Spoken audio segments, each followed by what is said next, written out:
il m'est arrivé lorsque, en soninké ou par exemple en bambara, que la phrase était courte, mais que pour le traduire en français, il fallait parler plus longuement, de me faire couper par l'utilisateur en disant non, je n'ai pas dit tout ça. Pourquoi tu rallonges ce que je dis alors que oui, moi, j'essayais justement de donner les contextes, de préciser les mots.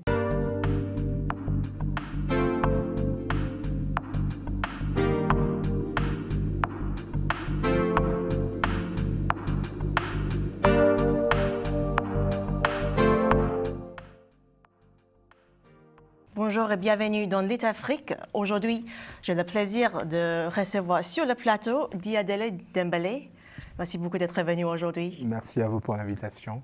Aujourd'hui, nous allons parler de votre livre « 2 hommes et demi », publié chez J.C. Latt, qui est votre deuxième roman. Alors, votre livre est raconté du point de vue de Mantias, qui est un jeune Malien, depuis un centre de rétention administrative en France. Alors, comment est-il arrivé à ce point-là et quelle est la genèse de votre texte? Alors, je vais commencer par la deuxième question, la genèse du texte. Dans l'écriture de mon premier roman, donc, il y avait un personnage, celui du père, qui était absent. Donc, dans ce roman-là, il s'appelait Kaba. Donc, le narrateur ne savait pas dans quelles conditions il vivait, où est-ce qu'il était. Donc, j'ai eu beaucoup de questions par rapport à ça. On m'a dit oui, mais celui-là, il est à la fois très présent, en même temps très absent. Et il s'est trouvé que, oui, pour répondre à cette question, j'ai décidé d'écrire un deuxième roman, voilà, de raconter finalement l'histoire de l'immigration de Kaba, qui par la suite s'est transformé en une autre personne. Donc voilà la genèse. Et pourquoi le centre de rétention administrative? C'est pour plusieurs raisons, dont la première est que j'ai travaillé pendant 2 ans et demi pour une association d'aide aux migrants. Donc j'intervenais en tant qu'interprète pour des personnes en centre de rétention administrative. Et pendant que je travaillais, voilà, il y avait un devoir de neutralité. Voilà, je devais prendre du recul par rapport aux choses, donc je ne traduisais que les mots. Je ne tenais pas compte des émotions, de la détresse de la personne, de son incompréhension par rapport même au concept de centre de rétention administrative qui est complètement absurde parce que ce n'est pas une prison, mais ce n'est pas non plus voilà, un lieu de vacances. Donc c'est dur d'expliquer aux gens la nuance par rapport à cela. Et la deuxième raison tient aussi peut-être au dispositif narratif que j'ai choisi. Voilà, de cette circulation de la parole. Il y a Mancha qui parle à l'interprète, mais en même temps l'interprète parle à l'avocat et l'avocat doit organiser une plaidoirie devant le juge. Donc je pense que tous ceci m'ont donné envie voilà, de placer la parole dans ce lieu-là qui est un centre de rétention administrative. Il y a quelque chose de très théâtrique dans votre texte parce que nous, on apprend du parcours que Mantias a fait pour arriver en France, de son village, qu'il quitte. Lui, il est fils d'agriculteur, il quitte son village parce que il y a une sécheresse. Donc il est désespéré, mais il veut aussi prendre son destin en main. On a l'impression qu'il ne veut pas être soumis à des obligations familiales en sorte. Est-ce qu'on peut qualifier Mantias comme une rebelle, un rebelle? Alors oui, c'est un rebelle, enfin peut-être pas forcément dans le premier temps, parce que voilà, il essaye malgré tout quand même d'obéir à son père. On le voit au début du roman, voilà, il a envie de dire des choses, mais dès que son père l'interrompt, il prend sur lui. Mais c'est une fois qu'il découvre, voilà, plus ou moins la question de la lutte, de la révolution, le fait de devoir se battre pour obtenir ses droits, qu'il se rend compte que voilà, toute sa vie, il est passé à côté de l'essentiel, enfin, en tout cas peut-être pas forcément de l'essentiel, mais de ce qui comptait vraiment, de trouver sa singularité en tant que personne, mais aussi de décider pour lui, de ne pas laisser les autres à chaque fois dire « Mancha, tu dois faire ceci, tu dois faire cela », et que finalement, même lorsqu'il décide de leur obéir, ça finit toujours mal pour lui, alors que ce n'est pas lui qui a décidé de partir de son village, c'est une décision de son père, il arrive en France, voilà, ainsi de suite, et après il est arrêté par la police française, etc., etc. Donc oui, la rébellion vient vraiment comme une espèce de dernier cri pour lui de dire « c'est bon, ça suffit, je vais décider pour moi-même à partir d'aujourd'hui ». Et c'est aussi, est-ce que ça c'est un parcours que vous avez vu dans les réfugiés ou les migrants avec qui vous avez parlé, pour qui vous avez traduit le parcours? Est-ce que c'était un... Ah oui, plus ou moins, parce que les gens partent pour des raisons totalement différentes.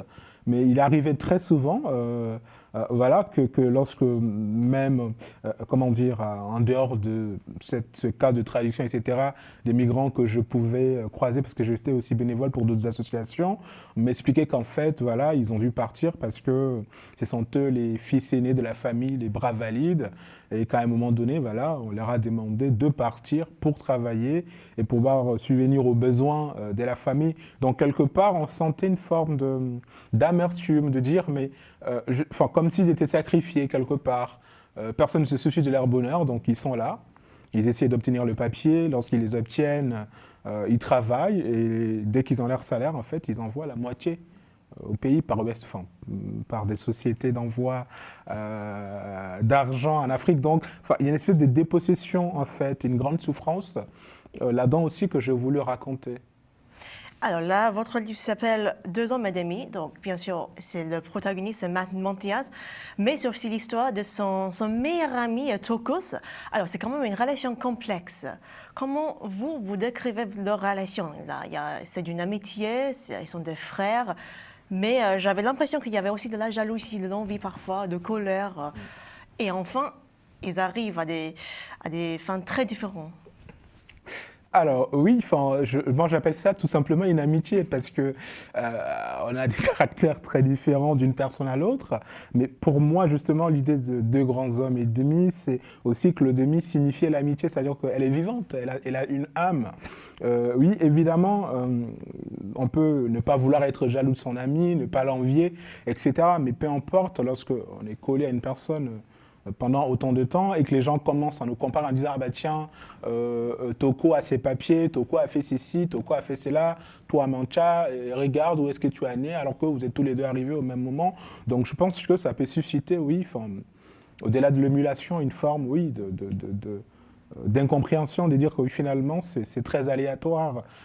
Ces décisions d'octroyer un titre de séjour à tel migrant ou à un tel autre. Et même au-delà de cela, j'ai aussi voulu construire le roman voilà, comme une forme de yin et de yang, si je peux le dire, de Mancha et qui tire Toko vers le haut. Ensuite, c'est Toko qui le tire vers le haut parce que lorsqu'ils arrivent en France, voilà, Toko ne connaît personne. Ils sont chez le cousin de Mancha. Mais une fois que les choses se mettent en place, finalement, c'est la tendance inverse. C'est Toko qui essaie de sauver Mancha. Mais est-ce qu'il va réussir à les sauver? La question reste posée. Et quel est votre rapport avec la langue française? Parce que là, dans le livre, quand il arrive en France, Montiaz va prendre des leçons de français pour mieux s'intégrer. Et pour vous, quel est le rôle de la langue française, surtout quand on vient d'étrangers? Alors, pour ce cas-ci, je pense que pour bien vivre dans un pays, il faut absolument parler la langue. Pour moi, la langue, c'est vraiment l'un des piliers de l'intégration, ne serait-ce que pour se faire comprendre dans la vie de tous les jours, lorsqu'on va, par exemple, chez les commerçants ou qu'on a un rendez-vous à l'hôpital. Voilà, après, de manière très mécanique, il est très difficile pour un adulte d'apprendre une nouvelle langue. Donc oui, j'ai essayé de mettre cela en scène. D'ailleurs, les livres avec lesquels il essaye d'apprendre, c'est des livres pour enfants. C'est vraiment les phrases basiques des syllabes, des syllabes, des phrases courtes. Mais c'était quand même pour montrer justement l'effort que fait de nombreuses personnes lorsqu'ils arrivent en France pour apprendre la langue française parce qu'ils savent que sans cette langue, beaucoup de choses seront difficiles pour eux. Ne serait-ce que pour aller travailler, il faut pouvoir comprendre les consignes, les ordres. Lorsqu'on ne comprend pas la langue, ça devient très difficile. Donc oui, pour moi, la langue française, en tout cas dans l'intégration en France, est très importante. Et quelle est la relation pour vous entre Montiaz et le traducteur? Parce qu'il y a souvent des moments où on a l'impression qu'il est soulagé de parler enfin à quelqu'un qui le comprend, mais aussi un peu de frustration. Parce qu'enfin, en fait, être compris n'est pas le seul moyen pour être intégré. Oui, il y a beaucoup d'ambiguïté d'ailleurs, parce que Mancha, à un moment, est persuadé que l'interprète peut l'aider. Et à un autre moment, il se met en colère parce qu'il dit que finalement, c'est un traître. S'il comprend aussi bien la langue des Français et qu'il est traducteur, peut-être qu'il essaie de le piéger, peut-être qu'il essaye d'être du côté des juges. Ça traduit aussi une forme d'impuissance de l'interprète. Depuis bien longtemps, je pense qu'au moment de la colonisation, il y avait des interprètes coloniaux qui essayaient de gagner du pouvoir, voilà, en ne traduisant pas correctement les choses ou en ne traduisant pas les insultes pour éviter aux administrés des soucis.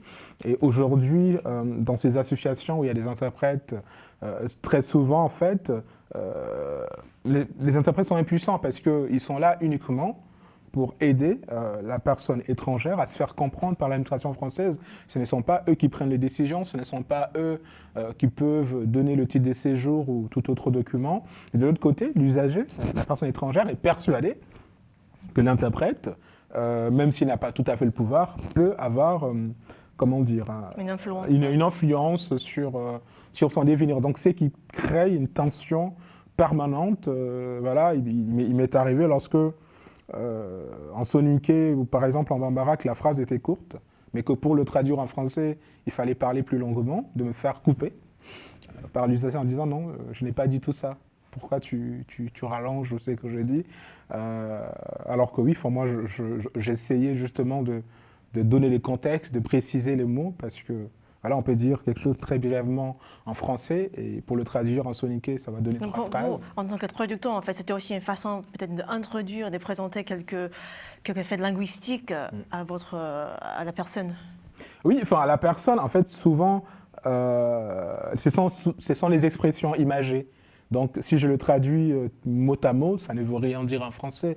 Donc, il faut poser le cas, dire qu'il a utilisé cette expression qui vient de cette origine-là et qui signifie peut-être en français avec ce sens aussi. Là, il n'y a pas d'expression précise que je peux donner, mais j'ai déjà entendu des exemples. Par exemple, ici en France, on dit fumer comme un pompier. Et dans d'autres langues, on dit fumer comme un dragon. Fumer comme un dragon en français, c'est toutes des petites nuances, en fait, des différences dans la culture. Et donc l'idée, c'est aussi que le traducteur peut aussi être une forme d'entrée, si vous voulez, linguistique dans la compréhension de la culture française, n'est-ce pas? Voilà. Mais aussi, alors, pour vous, est-ce que c'est un roman engagé? Alors, un roman engagé, je dirais oui, ça l'est peut-être, dans la mesure où quand même j'aurais pu écrire sur n'importe quel autre sujet, voilà, si c'était un simple exercice de style que je voulais, mais j'ai choisi ce sujet-là parce que j'ai l'impression qu'il est toujours d'actualité, en fait.